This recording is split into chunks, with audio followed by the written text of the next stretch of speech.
How you going, guys? Kurtis from Cutting Edge Engineering. Today's job, we're going to be getting another shop-made project off the list. I am going to be making a new tool, and I'm calling it the Moac, which means it's going to be the mother of all cutters. This is going to be a 550mm double-sided 20 insert cutter. So I designed this tool around a problem we have when reclaiming the thrust faces on D10 and D11 blade tilt cylinders. So the problem we're having is that area we need to reclaim is about 200mm deep, and there's not many tools out there on the market that can actually do that. We have got by using boring bars in facing heads, but what happens is that leads to rigidity issues and the surface finish isn't very nice, and it does take a very long time. So there is the option where we could reset up the job or adjust the milling head so we could mill horizontally, but that is very time consuming, and considering how often we do these repairs, we needed to come up with a better solution. So that's why we're going to be making this. So all we need to do is change out the tool. But before I set it up in the lathe, I do need to change out my chuck jaws so I can hold this bigger diameter.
That's ridiculous.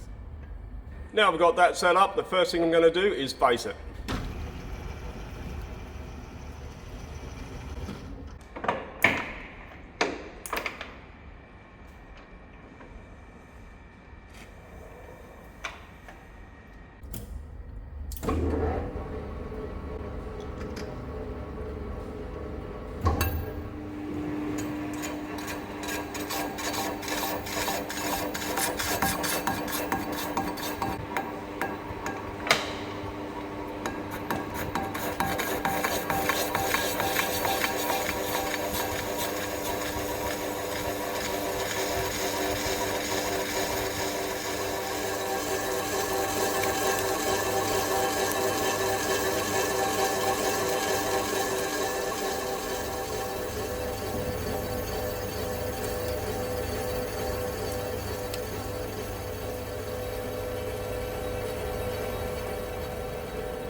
Now that that side's done, we're going to flip it around and clean up the other side.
So that's this side cleaned up. For anyone who's wondering what's going on with the surface finish as the tool gets closer to the middle of the job, that is because the closer the tool gets, the slower the surface speed, which means it's not cutting as fast and it's not cutting within its parameters. And that does give it a dull surface finish, where on a CNC that can all be allowed for in the programming to keep a constant surface speed, which gives the surface of the part a much nicer look. But we're not worried about that. The part is still very smooth, but I am going to send this out for tough trotting anyway, which is going to give the part a hard surface and a nice surface finish. Now what we're going to do is drill and bore the center of this, and that is so we can mount it on our 50 taper arbor. So what a lot of people don't realise is the majority of the spindles on milling machines actually have holes drilled and tapped in the end of them, so you can bolt your cutters directly onto them. Most people don't use it like that. They will have an arbor on there so they can change out tools very quickly. But if you are using one particular cutter on a job over and over again, and that is all that machine does, this is how you would do it, because that would eliminate any rigidity issues. It is also a great way to get extra height or clearance from the table to the head, because the arbor we are using is about 100mm tall. That could make or break a job.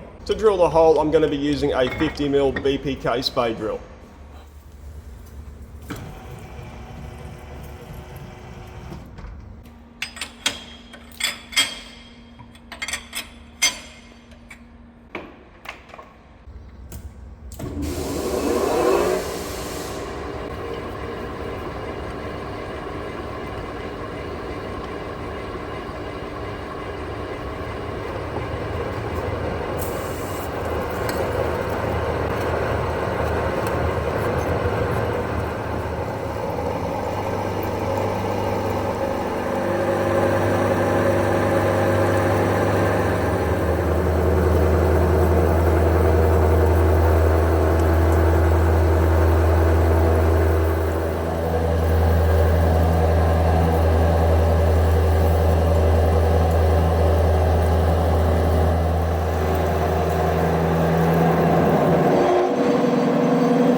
Now with the hole drilled out, we can bore it to size. The size we're looking for is 59.9mm.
So that's measuring spot on. I'm just going to test fit the arbor to make sure it fits. So that does want to go in, but it is a little bit tight. I am just going to use a little bit of emery on the bore just to take down any high spots.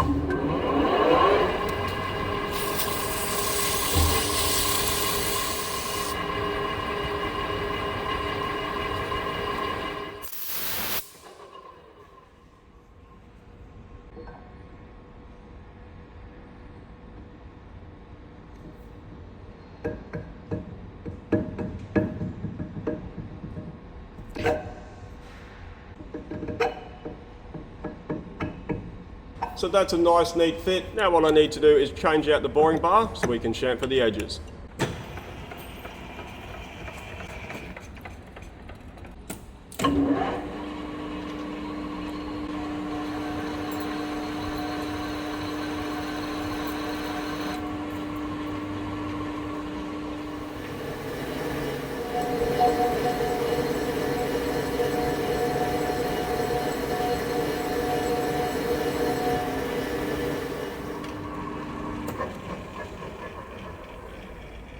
So that's all the lathe work completed. Now we're going to get it set up in the mill.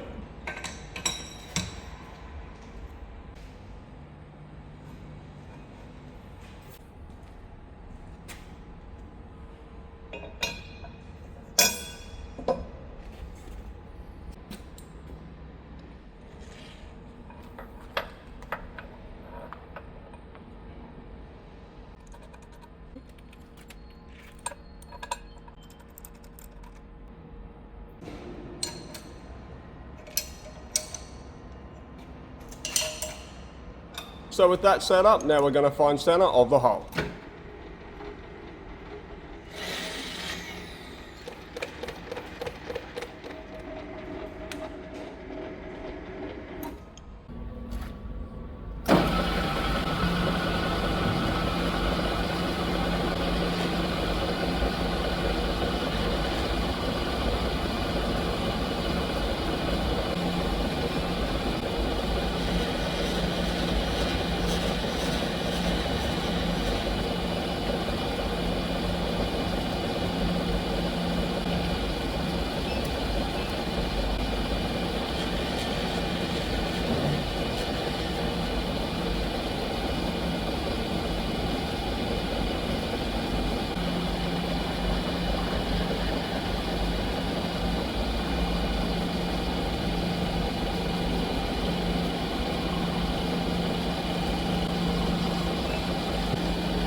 Now what we need to do is drill the 4 holes that are used to bolt the cutter onto the arbor. To drill the holes, I'm going to be using a 16mm solid carbide twist drill, and I've already taken the measurements from the arbor for our bolt centers. From center, they are 50.9mm.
Now I'm just going to go in with a 31mm countersinking bit and countersink those holes.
What's happening? So I just had myself a little moment there while I was countersinking our first hole. I couldn't get the bolt down quite far enough, so I kept on countersinking, and then I discovered that the bolts I was using were actually 50mm, not 40mm, and they were bottoming out on the table.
Righto guys, now that we got that step completed, what we need to do next is get this set up on our rotary table so we can mill and drill all of our insert pocket positions. But before I do that, I do need to drill 6 holes in the plate so we can mount it onto our rotary table.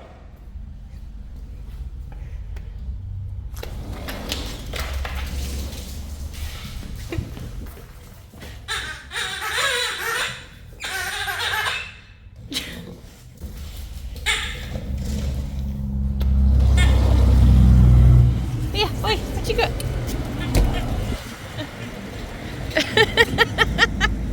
When he runs, it's going, people, people.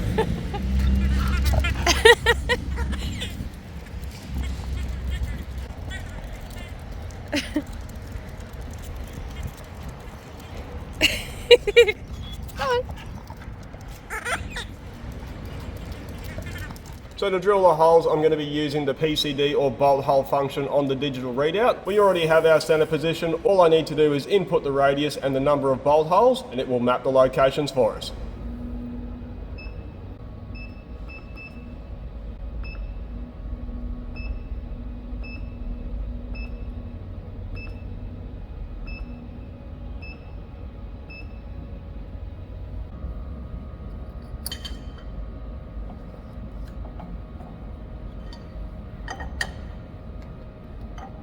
So all I need to do is move the table to the 0 position, and that will be our first location.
So that's our 6 holes drilled. Now I'm going to get it out of the mill and chamfer all those holes just to clean up any sharp edges.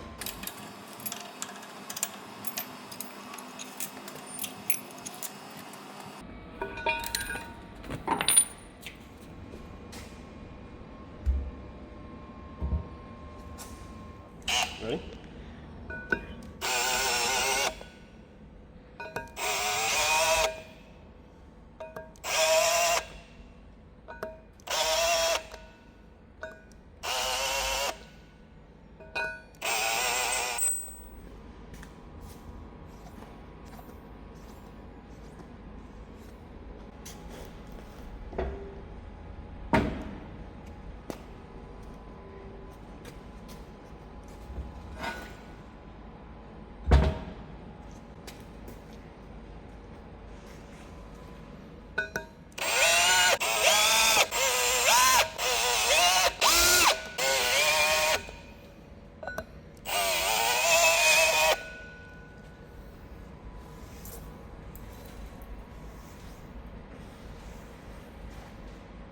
Now we're ready to set up for our next process, so what I need to do is get the vertex rotary table mounted on the mill.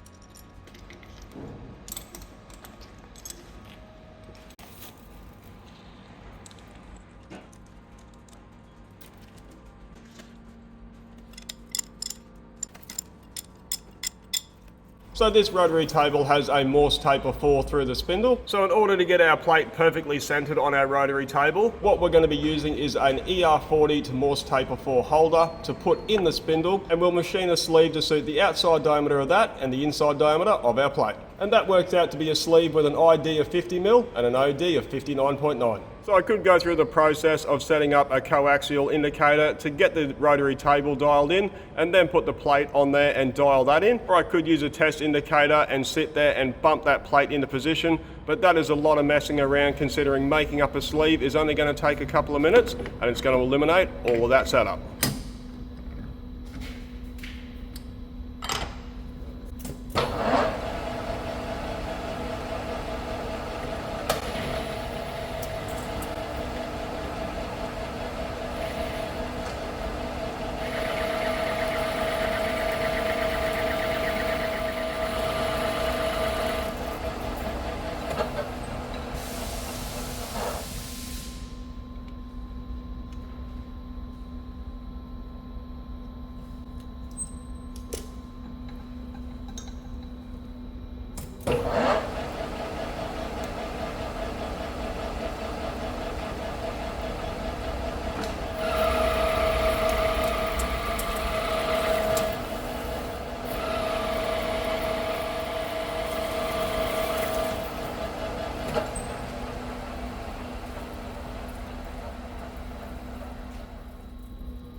Righto guys, so that's a sleeve machine, but we're gonna have to put this on hold. I've just had a call from a customer. We have an urgent job and a machine down, so you'll just have to stay tuned for part 2. Thanks for watching. Okay, and I can't run coolant or everyone's gonna get wet, and not in a good way. I should do it just for fun, see how far it sprays everywhere. We're gonna get wet. Yeah, I know. Like severely wet. Well, let me go back. Out of the way.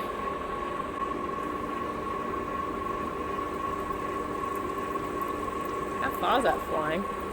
Oh yeah, like all the way to the next lathe. Yeah, no, let's not do that. The MOAC is gonna... right. So we're starting with a piece of... oh, fuck me. And what that is... so what we're gonna be... right. So that's all the lathe work completed. Now we're gonna get... with a 31mm countersonking. So I could go through the process of setting up a coaxial indicator, and we'll machine a sleeve to suit the outside diameter of that. So that has measured measured up. Measuring. Oh, that is measuring, right. What did you put in right then, though? The radius? I don't know what a radius is. Okay, a radius is half the diameter.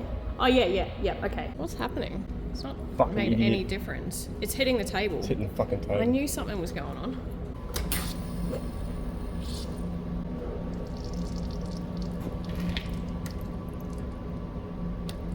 Little dribbler. Ooh, look how shiny it is. Ooh.